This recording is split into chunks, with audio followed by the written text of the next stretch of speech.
Hello दोस्तों, नमस्कार दोस्तों, स्वागत है फिर से आपके अपने यूट्यूब चैनल SSSD 2.0 में। तो दोस्तों आज हम बात करेंगे डेली करंट अफेयर्स के most important question and answer all exam के लिए। जैसे कि दोस्तों आप किसी भी कम्पिटिटिव एग्जाम की तैयारी कर रहे हैं तो आपके लिए इंपॉर्टेंट क्लास है। तो दोस्तों क्लास को स्किप मत कीजिए, पूरा क्लास एंड तक जरूर देखिएगा। जैसे कि दोस्तों देख रहे हैं 13/8/2020 यानी कि 13 अगस्त से जितने भी क्वेश्चन बनेंगे, 13 अगस्त से रिलेटेड जितने भी क्वेश्चन बनेंगे उन क्वेश्चनों को आज हम देखेंगे। तो दोस्तों वीडियो को बिल्कुल ही इसकी मत कीजिए, पूरा वीडियो तक जरूर देखिएगा।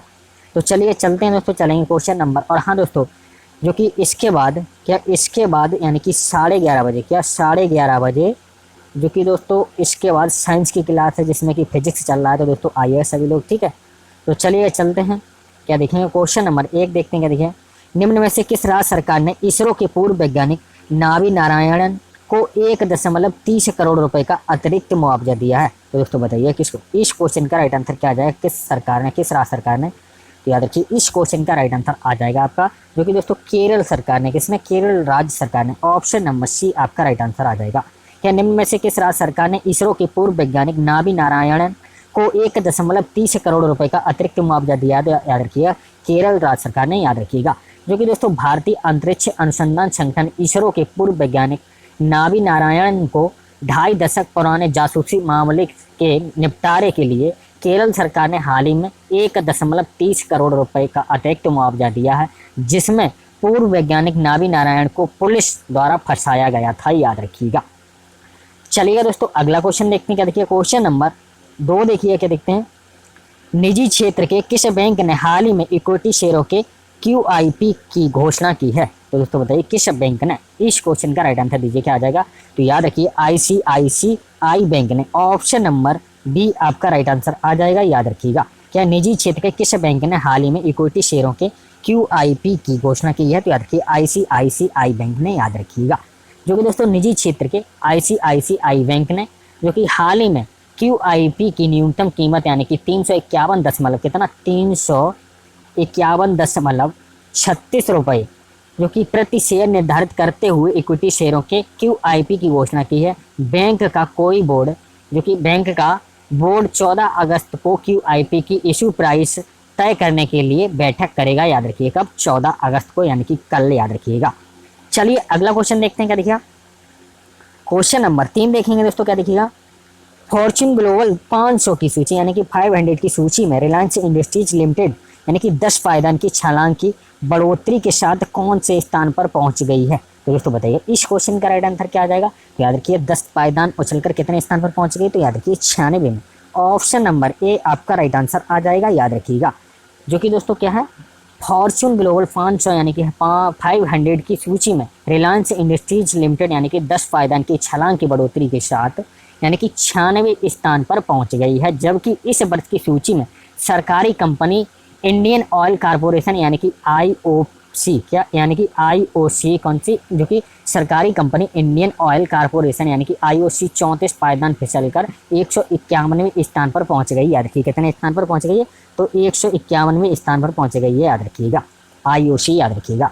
चलिए अगला क्वेश्चन देखते हैं। क्या देखिए क्वेश्चन नंबर 4 देखिए, क्या देखते हैं, हाल ही में किसने भारत में मानसून से सर्वाधिक प्रभावित समुदायों को सहायता देने की घोषणा की है? तो दोस्तों बताइए किसने की है? तो दोस्तों याद रखिए इस क्वेश्चन का राइट आंसर आ जाएगा, जो कि संयुक्त राष्ट्र ने, याद रखिए किसने, संयुक्त राष्ट्र ने। ऑप्शन नंबर बी आपका राइट आंसर आ जाएगा। यह हाल ही में किसने भारत में मानसून से सर्वाधिक प्रभावित समुदायों को सहायता देने की घोषणा की है? तो याद रखिए संयुक्त राष्ट्र ने, याद रखिएगा। क्योंकि दोस्तों संयुक्त राष्ट्र ने हाल ही में भारत में मानसून से सर्वाधिक प्रभावित समुदायों को सहायता देने की घोषणा की है। संयुक्त राष्ट्र के स्टीफन जो कि टुजारिक ने कहा है कि भारत में मानसून ने जो कि 770 से अधिक लोगों की जान ली है, याद रखिए किसने, मानसून ने, याद रखिएगा। 770 से लोगों की अधिक की जान ली है, याद रखिएगा। चलिए अगला क्वेश्चन देखते हैं। क्या देखिए क्वेश्चन नंबर 5 देखिए, क्या देखते हैं, इनमें से किसने अपने आदेश में संशोधित हिंदू उत्तराधिकार अधिनियम में पिता पैतृक संपत्ति पर बेटी को समान अधिकार दिया? तो दोस्तों बताइए किसने दिया। इस क्वेश्चन का राइट आंसर क्या आ जाएगा, यानी कि बेटी को जो कि पिता यानी पैतृक संपत्ति पर पूरा अधिकार यानी कि समान अधिकार दिया। बेटे जितना बेटे का उतना ही मतलब बेटी का होगा। तो किसने कह दिया? तो याद रखिए इस क्वेश्चन का राइट आंसर आ जाएगा, जो कि दोस्तों सुप्रीम कोर्ट ने। किसने? सुप्रीम कोर्ट ने। ऑप्शन नंबर बी आपका राइट आंसर आ जाएगा, याद रखिएगा। क्या इनमें से किसने अपने आदेश में संशोधित हिंदू उत्तराधिकार अधिनियम में पिता पैतृक संपत्ति पर बेटी को समान अधिकार दिया है? तो याद रखिए सुप्रीम कोर्ट ने, याद रखिएगा, संशोधन किया है, याद रखिएगा। क्योंकि दोस्तों सुप्रीम कोर्ट ने हाल ही में अपने आदेश में संशोधन हिंदू उत्तराधिकार अधिनियम में पिता पैतृक संपत्ति पर बेटी को जो कि समान अधिकार दिया है। कोर्ट ने कहा है कि चाहे हिंदू उत्तराधिकार संशोधन अधिनियम 2005 के लागू होने से पहले ही किसी की मौत हो गई हो तो भी उनकी बेटियां का पैतृक संपत्ति का अधिकार मिलेगा, याद रखिएगा। चलिए अगला क्वेश्चन देखते हैं, क्या देखिए क्वेश्चन नंबर 6 देखते हैं, क्या देखिएगा। कृषि मंत्री नरेंद्र सिंह तोमर ने किस शहर में स्थापित एक डेटा रिकवरी सेंटर कृषि मेघ का शुभारंभ किया है? तो देखिए किसने किया? तो दोस्तों इस क्वेश्चन का राइट आंसर क्या आ जाएगा? तो याद रखिएगा किस जगह में, तो हैदराबाद, ऑप्शन नंबर सी आपका राइट आंसर आ जाएगा। कृषि मंत्री नरेंद्र सिंह तोमर ने किस शहर में स्थापित एक डेटा रिकवरी सेंटर कृषि मेघ का शुभारंभ किया? तो याद रखिए हैदराबाद में, याद रखिएगा। क्योंकि दोस्तों ICAMR के महत्वपूर्ण आंकड़ों की जानकारियों की सुरक्षा के लिए कृषि मंत्री नरेंद्र सिंह तोमर ने हैदराबाद में स्थापित एक डेटा रिकवरी सेंटर कृषि मेघ का शुभारंभ किया है। डेटा रिकवरी सेंटर के लिए हैदराबाद को निम्न जलवायु स्तर के साथ कुशल IT पेशेवरों की वहां उपलब्धता के चलते चुना गया है, याद रखिएगा। तो चलिए अगला क्वेश्चन देखेंगे दोस्तों, क्या देखिए क्वेश्चन नंबर 7 देखिए, क्या देखते हैं। 13 अगस्त को विश्व भर में कौन सा दिवस मनाया जाता है? दोस्तों बताइए इस क्वेश्चन का राइट आंसर क्या आ जाएगा? 13 अगस्त को विश्व भर में कौन सा दिवस मनाया जाता है? तो याद रखिए कौन सा दिवस मनाया जाता? तो याद रखिए विश्व अंगदान दिवस, ऑप्शन नंबर ए आपका राइट आंसर आ जाएगा। कौन सा? अंगदान दिवस, याद रखिएगा। क्योंकि दोस्तों विश्व भर में जो कि 13 अगस्त को विश्व अंगदान दिवस यानी कि वर्ल्ड ऑर्गन डोनेशन डे मनाया जाता है। अंगदान महादान होता है, जो कि अंगदान भी 2 प्रकार के होता है, जो कि अंगदान और टिश्यू यानी कि ऊतकों का दान। अंगदान में होता है जो कि लीवर यानी कि 6 घंटे और किडनी 12 घंटे के अंदर ट्रांसप्लांट होनी चाहिए, याद रखिएगा। कितने? लीवर जो होता है 6 घंटे के अंदर में, ठीक है, और जो किडनी होता है वो 12 घंटे के अंदर में ट्रांसप्लांट होने चाहिए, याद रखिएगा।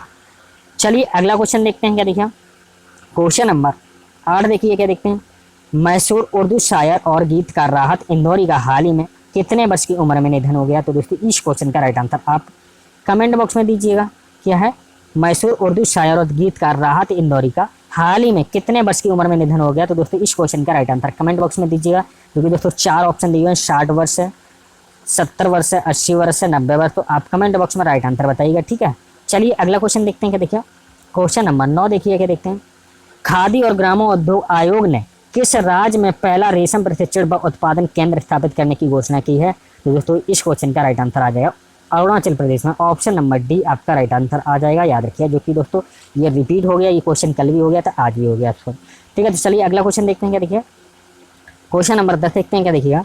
भारत में पहली बार कोई महिला क्रिकेटर डोपिंग में फेल हुई है और किस राज्य की ऑलराउंडर अंशुला राव खिलाड़ी है? तो दोस्तों बताइए किस राज्य की है अंशुला राव खिलाड़ी? तो याद रखिए इस क्वेश्चन का राइट आंसर आ जाएगा आपका, क्योंकि मध्य प्रदेश की, ऑप्शन नंबर सी आपका राइट आंसर आ जाएगा। क्या भारत में पहली बार कोई महिला क्रिकेटर डोपिंग में फेल हुई है और किस राज्य की ऑलराउंडर अंशुला राव खिलाड़ी है? तो याद रखिए मध्य प्रदेश की। क्योंकि दोस्तों भारत में पहली बार कोई महिला क्रिकेटर डोपिंग में फेल हुई है, वही मध्य प्रदेश राज्य की ऑलराउंडर अंशुला राव खिलाड़ी है। उनके सैंपल में परफॉर्मेंस बढ़ाने वाला प्रतिबंधित पदार्थ पाया गया है। BCCI के नाड़ा के दायरे में आने के बाद यह पहला मौका है, याद रखिएगा। चलिए अगला क्वेश्चन देखते हैं, क्या देखिए क्वेश्चन नंबर 11 देखेंगे, क्या देखिएगा। कौन सा स्थान शहरी क्षेत्र के लोगों को वन भूमि में अधिकार प्रमाण पत्र प्रदान करने वाला भारत का पहला नगर निगम बन गया है? तो दोस्तों बताइए कौन सा? इस क्वेश्चन का राइट आंसर क्या आ जाएगा? तो याद रखिए दोस्तों इस क्वेश्चन का राइट आंसर आ जाएगा जो कि जगदलपुर। क्या? जगदलपुर, जो कि छत्तीसगढ़ में पड़ता है, जगदलपुर, याद रखिए। Option number A option number D आपका राइट आंसर आ जाएगा, याद रखिएगा।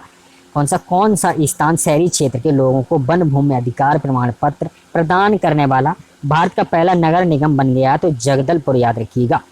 क्योंकि दोस्तों रविवार को विश्व स्वदेशी पीपुल्स के अंतर्राष्ट्रीय दिवस के अवसर पर मुख्यमंत्री भूपेश बघेल यानी कि छत्तीसगढ़ के मुख्यमंत्री भूपेश बघेल ने जगदलपुर के 4 लाभार्थियों को वीडियो कॉन्फ्रेंसिंग के माध्यम से प्रमाण पत्र देकर वन भूमि में सही प्रमाण पत्र वितरित करने की शुरुआत की है, याद रखिएगा। चलिए अगला क्वेश्चन देखते हैं, क्या देखिए क्वेश्चन नंबर 12 देखते हैं, क्या देखिएगा। ट्रैफिक सिग्नल्स पर महिला आइकन रखने वाला पहला शहर कौन सा बन गया? तो दोस्तों बताइए इस क्वेश्चन का राइट आंसर क्या आ जाएगा? यानी कि ट्रैफिक सिग्नल पर महिला आइकन को रखने वाला पहला शहर कौन सा बन गया, तो याद रखिएगा मुंबई। ऑप्शन नंबर सी आपका राइट आंसर आ जाएगा, याद रखिएगा। क्योंकि दोस्तों मुंबई ट्रैफिक सिग्नल और साइनेज पर महिलाओं का प्रतीक रखने वाला भारत का पहला शहर बन गया है। जो कि बृहन मुंबई नगर निगम BMC ने ट्रैफिक सिग्नल स्थापित किए हैं जो त्रिकोणीय फ्रॉन्क खेल महिला आइकन प्रदर्शित करते हैं, जो पुरुषों के डिफॉल्ट प्रतिनिधित्व से एक बदलाव है, याद रखिएगा। चलिए अगला क्वेश्चन देखेंगे, क्या देखिएगा क्वेश्चन नंबर, देखिएगा दोस्तों यस्टरडे क्वेश्चन जो कि यस्टरडे 2 क्वेश्चन कल पूछे थे वो क्वेश्चन देखते हैं। देखिए क्या थे क्वेश्चन नंबर पहला, देखिए क्या था।